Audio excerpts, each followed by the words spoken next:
Hello, everybody. I'm so happy today because I have a new friend and an awesome teacher here with me. And we're going to talk about, of course, English learning. How are you today, my friend? I'm doing really well, thank you. Thank you for having me today. Thank you for being here. Could you please introduce yourself to my audience? Yeah, so my name's Sam. I'm 26 years old. I'm from the UK and I'm an online English teacher currently living in Spain. Mm-hmm. When have you decided to be an English teacher, Sam? So I finished university. I studied business management, and at the same time I was learning basic Spanish. And I was also teaching kids, but in a skate park, teaching practical skills. And I wanted to put the two things together. So I decided to start to become an English teacher online. I moved to Spain as part of a program to be an English language assistant whilst pursuing this passion of English teaching. Awesome. What is the most rewarding thing about being a teacher for you? Oh, good question. I'd say to see the progress of for someone who's you can see struggles with English and expressing themselves, and they have so much passion and so much drive to understand and to be able to speak, to see how much they've changed as you've been teaching them. I'd say that is the biggest rewarding factor for me. Awesome. How is your creative process? So for me, I understand how hard it is to, as many people do, who start to learn a second language, how hard it is to express yourself and grasp new concepts. So I try and think of the way I struggle to learn Spanish, and then pretty much reverse engineer my videos to find topics which typical Spanish speakers find difficult to understand, and then I break it down bit by bit. Out of all the abilities of the English language, which one is your favorite to teach, or which ones are? I'd say speaking, because even within English, there's different ways to express yourself, depending on dialects and accents, and there's a lot of little things you can show in order to help someone express themselves, who they are. I wish I could be, when I was your age, that smart, because I can say that you're really smart beyond your years. It might sound like a cliche.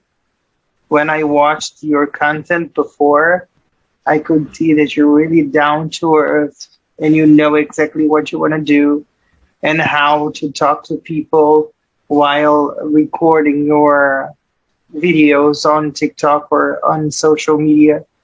And I would like to congratulate you for that, because at such a young age, it's very hard to find people with that level of commitment to create such a good platform and content to work on.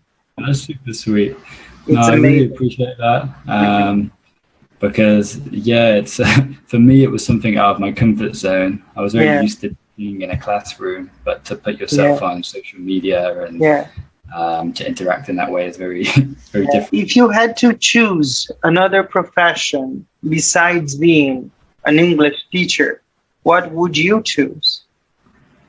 Oh, really good question again. I'd say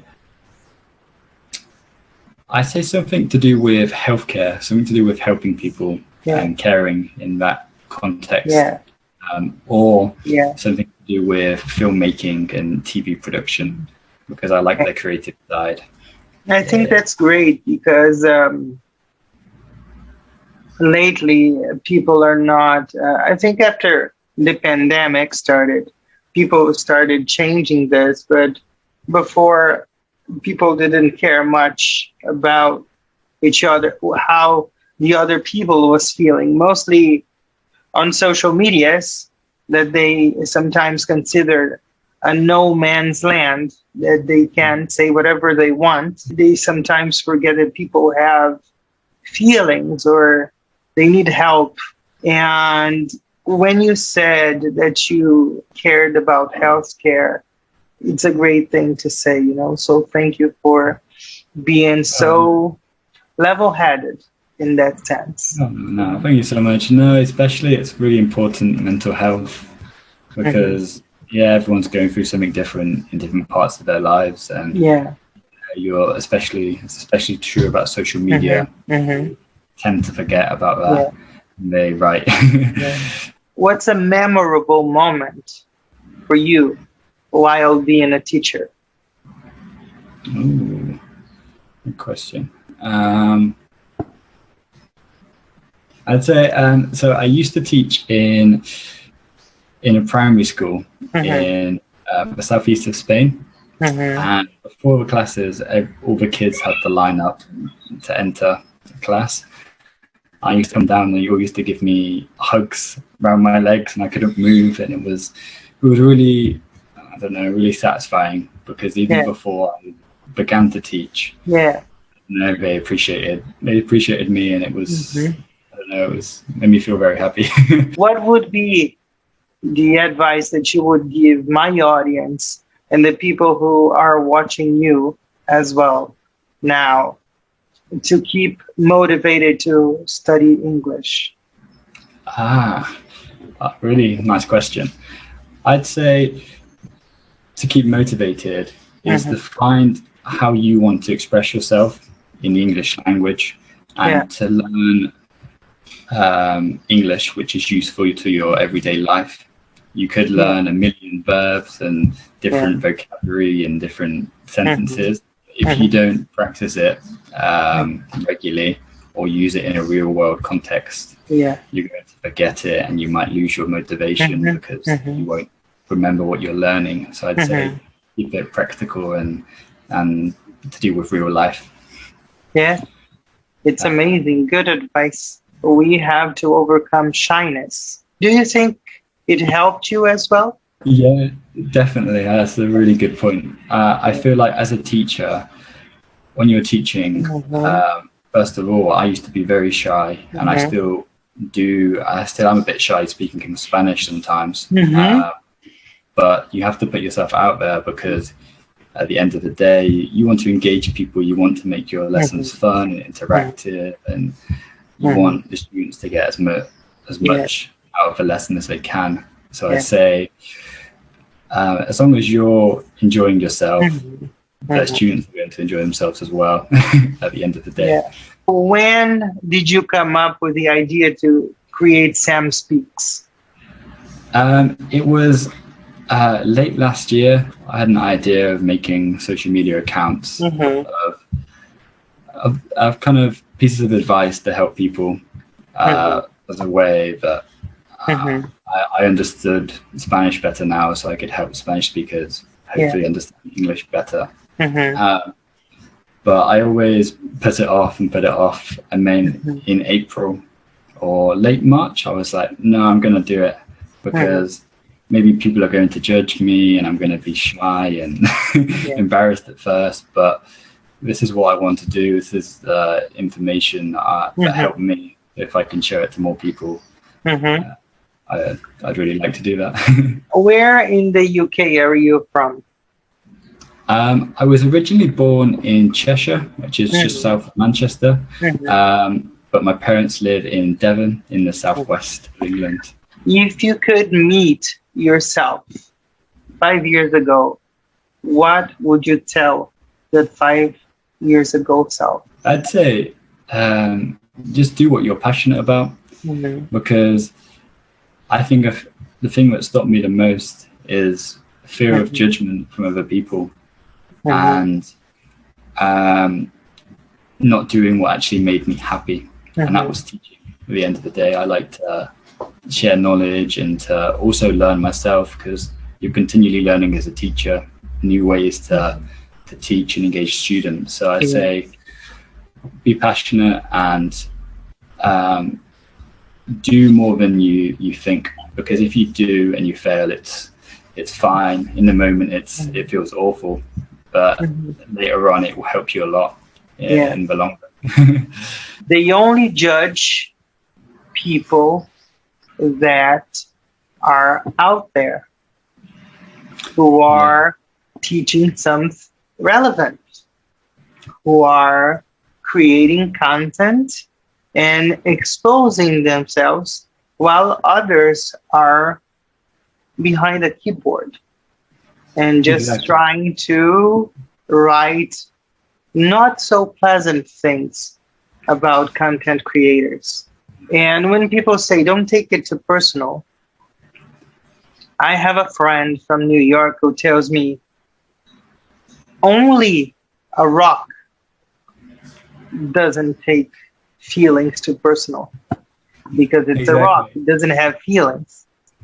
So what I can tell you is, when you feel judged, or when you feel like what people are going to tell me, what people are going to think, just think that you have to bounce back, get up, and go.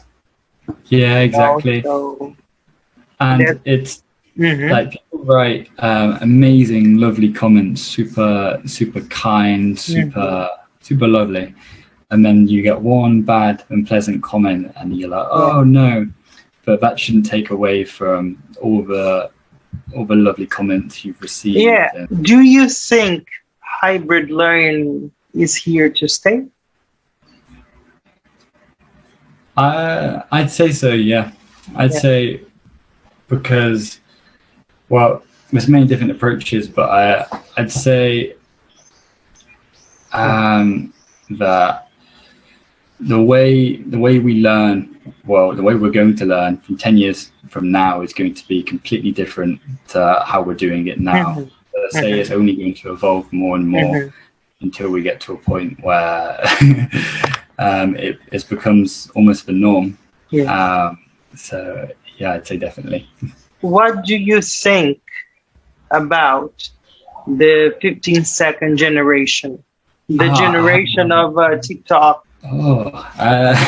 I'd say it's a challenge sometimes to get their attention so fast, and to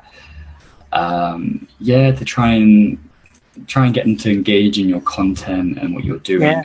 But I'd say that if you're genuine and you're passionate about what you do, it will only be a matter of time before people appreciate what you're doing. And the key is just to be genuine.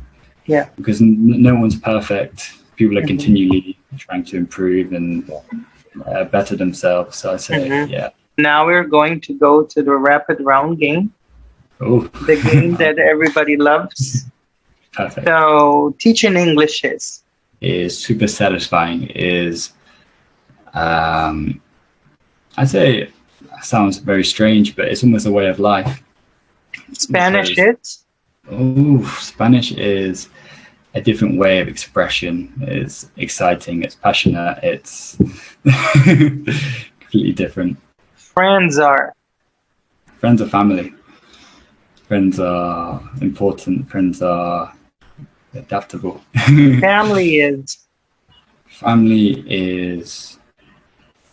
everything. Yeah, family is learning to get through life with the people who were dealt to you. The most beautiful word in Spanish for me is? Oh gosh, what a difficult question. Aprovechar. Okay. Which in English would be? To make the most of. And the most beautiful word in English for me is? I have many, but one that really resonates with me is empathy. I don't know, it encompasses, I think everyone needs a bit of empathy in their life. If I had to describe myself in one single word, that word would be? Resilient. Resilient. Now I am on the hot seat and you can ask me whatever you want. What started your passion for teaching English? I think it was because of Madonna. Oh, that's super sweet. What is your favorite word in Portuguese? My favorite word in Portuguese is saudade. Saudade? Saudade is a word that we have only in Portuguese. It's a mixture between missing and longing. What is the thing that gets you up in the morning? What motivates you? My family, my children, and my students. Good answer, really good answer. What is the most difficult word in English for you to pronounce? Thoroughly, yeah. Really good. Thoroughly. And if you could see yourself in 5 years from now, what would you tell yourself in this moment? Keep going strong and don't give up easily, as you never did.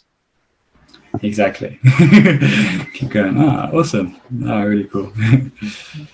If you could change anything when you first started teaching, what would you change? People's prejudgment, because they would judge me because of my physical condition. When you are a teacher, you don't use your legs or your walking way to teach them. You use your brains.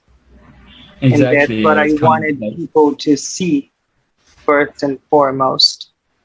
Yeah, like you shouldn't have to explain that's the thing, because it doesn't affect. Yeah, not to judge the book by its cover. Exactly.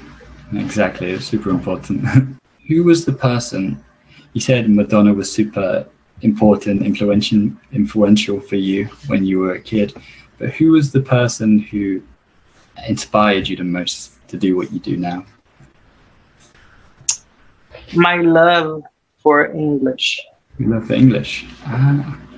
Nice. And I have to thank you and so many other people who speak English, because I really love the English language.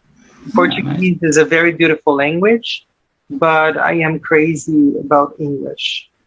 No, it's like everything encompasses everything you want to do, and like it's continual. You know, you can never know everything about English. That's something to be proud about, because if you had all the knowledge, what would be the motivation to keep going? And what I tell my students as well, Sam, is don't be afraid to make mistakes.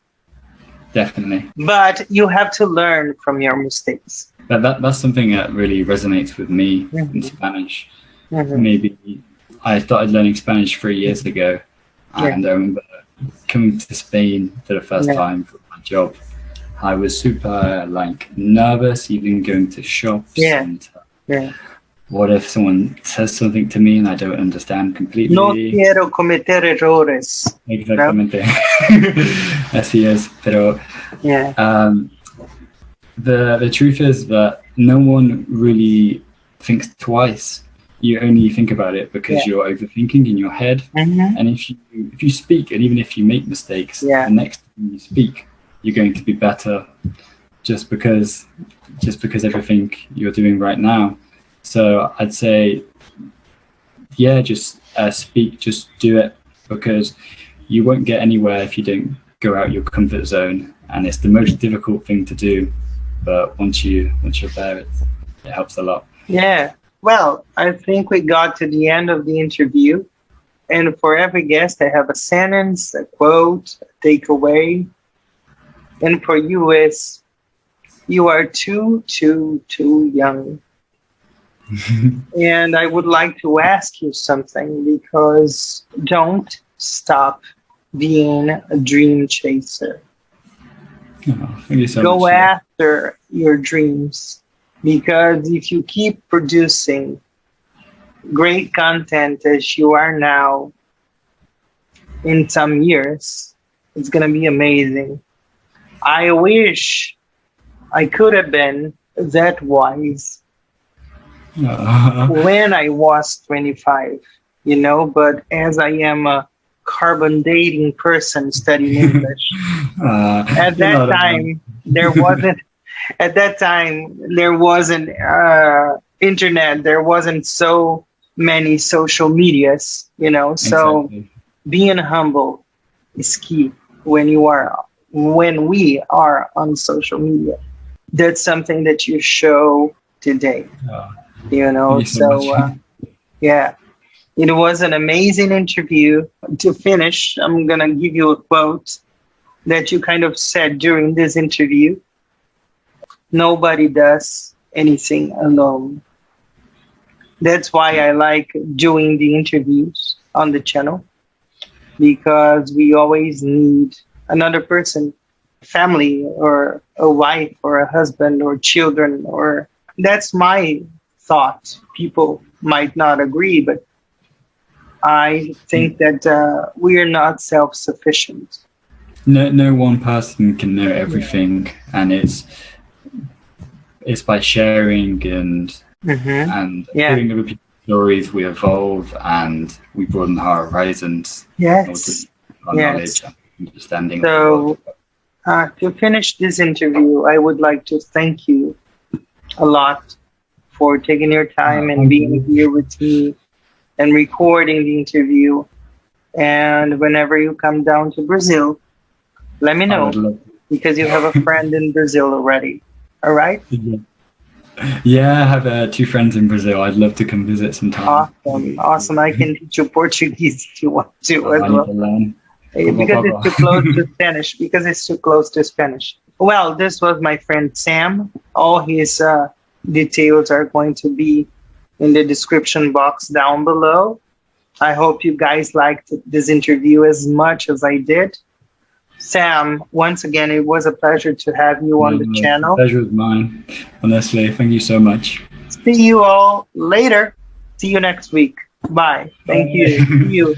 Hello, it's Rod's friend here, Gino from Real Everyday English. Sorry for interrupting your video. I just want to make a quick recommendation that you subscribe to Rodrigo's channel. He's an amazing guy, he's so humble, he's so dedicated, and he creates absolutely fantastic content. Sorry for interrupting your video. Don't forget to subscribe. See you people soon. Bye bye. God bless.